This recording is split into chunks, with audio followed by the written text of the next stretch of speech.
Welcome back to Make Writing Visible. Oh, what are we talking about this time? We are talking about writing funny. Yes, with my clown nose and my giggle. I want to challenge you to write funny. Writing funny can be fun, but it also is not an easy kind of writing to do. Like any kind of writing, if you want to do a new kind of writing, I challenge you to back up and to be aware of that skill as a reader first. So start reading funny stories, funny picture books, and when you read them, stop and pause and think, how did the author do the funny part?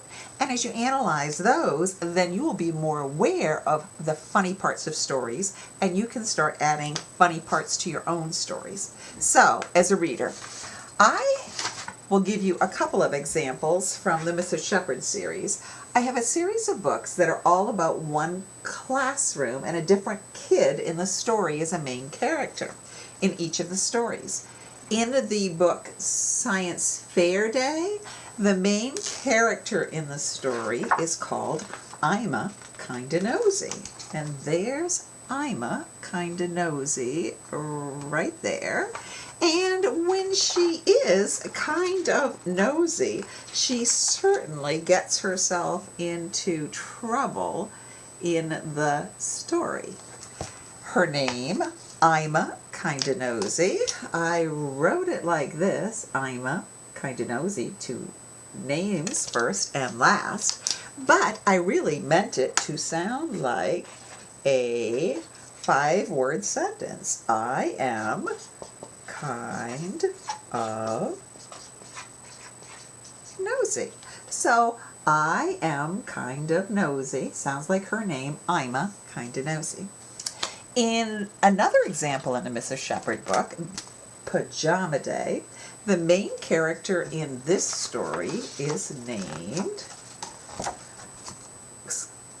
Drew A. Blank. And there's Drew A. Blank, and there up here you can see his name. So he has the first name Drew, middle initial A, and last name Blank. Why is that a perfect name for him? Well, in this story, Pajama Day, he's forgetful. He forgets his PJs, he forgets his slippers, he forgets his breakfast snack, and the whole phrase Drew A. Blank means that you forget. So it's a perfect name for him because he draws a blank. He forgets. His name, Drew A. Blank. So good choice of name for him. A couple of examples as a reader that you could look at. I have a book, Only Cows Allowed, and this is a book filled with puns. And puns, P-U-N-S, puns, are word jokes. This book has a lot of puns. The cows wouldn't move. Move is a pun because cows say moo, and moo is the beginning of move. So in this story, cows have attitudes and they don't want to let the other animals go in the barn. They wouldn't move. Another example in this story, the horses came up with a whinnying plan. So whinnying sounds like winning plan, but horses make a whinny sound, so they came up with a whinnying plan. Word joke. Another example as a reader that you could check out, The Blizzard Wizard. And in The Blizzard Wizard, the wizard tries to make snow spells, but he can't find his snow spell, so his spells get mixed up. And one of the spells, he says, white and fluffy, fluffy and white, rah, rah, rah, sis, boom, bah. And when he makes the fluffy white bah spell, what happens? Sheep fall from the sky instead of snow. And on this page it says that they made beautiful snowmen. So by making beautiful snowmen, it plays with ba for sheep, and it puts it at the beginning of the word beautiful. So they are beautiful. Some wordplay. So if you guys find examples as readers, there's going to be a handout with this blog that you guys can be sort of humor detectives and find funny parts in stories and books and write them down and talk about and think about how the author made them funny. Then you're ready to start trying to make your own funny writing. And to make your own funny writing, a suggestion I would have for you is that you could start with a group. Excuse me, but my clown nose is kind of slipping. I thought you could start with a group such as maybe animals.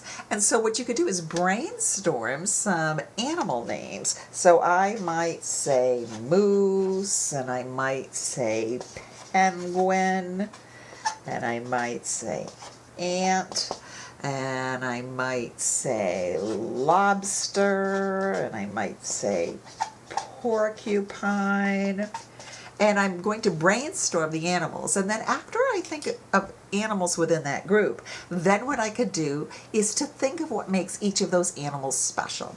So for a moose, what makes a moose special would be the moose's antlers. So when I think of antlers for a moose, I could think, what could I do with antlers? What if I put a P in the front of antlers? Pantlers. And then I could say, every morning when the moose got up, the first thing he put on were his pantlers. I'm making a joke, putting P in the front. Pant sounds like pants. And the moose wears antlers. And that would be such a funny illustration if you did it. I mean, can't you see a moose and then you do an illustration where he has a pair of pants going over the antlers for his pantlers? Or if I did the lobster, what stands out for a lobster would be the claw. And so I might say something like, oh, the lobster had such a clawful day. And I'm using awful, but I'm putting the CL in front of it to make it be clawful day. He had a positively clawful day. Just a terrible, awful, clawful day. So you're playing with the words there. Another option that you could look at is you could have a one word pig. And then what you could do is you could brainstorm pig things around the word pig. So you might think, oh, a pig is pink. A pig says oink.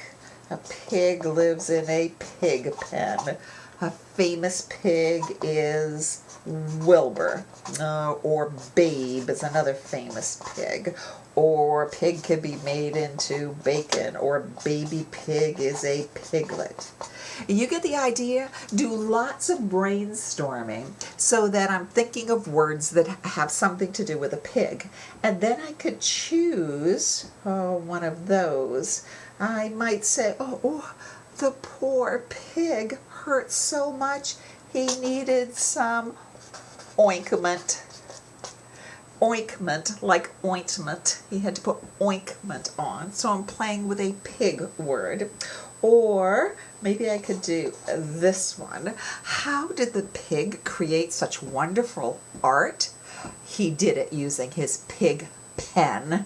Well, pen is obviously the idea of a pen, something you write with. And thinking of the idea of a pig making art with his pig pen.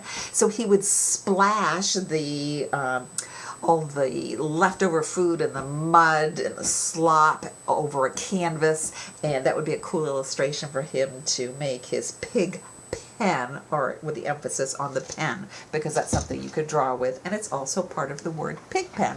So that gives you an idea to get started to try to do some writing funny. You could do it on your own. You could do it as a class so that you guys can work together and brainstorm things.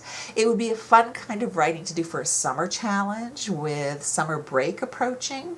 You could challenge to think of as many school jokes, and so you could come back to the next school year and maybe you've generated a whole bunch of school jokes, or maybe they were summer jokes. So I hope you will have fun writing funny. And you will find on this blog a handout to approach writing funny as a reader, and also a challenge to do some writing funny as a writer, and enjoy.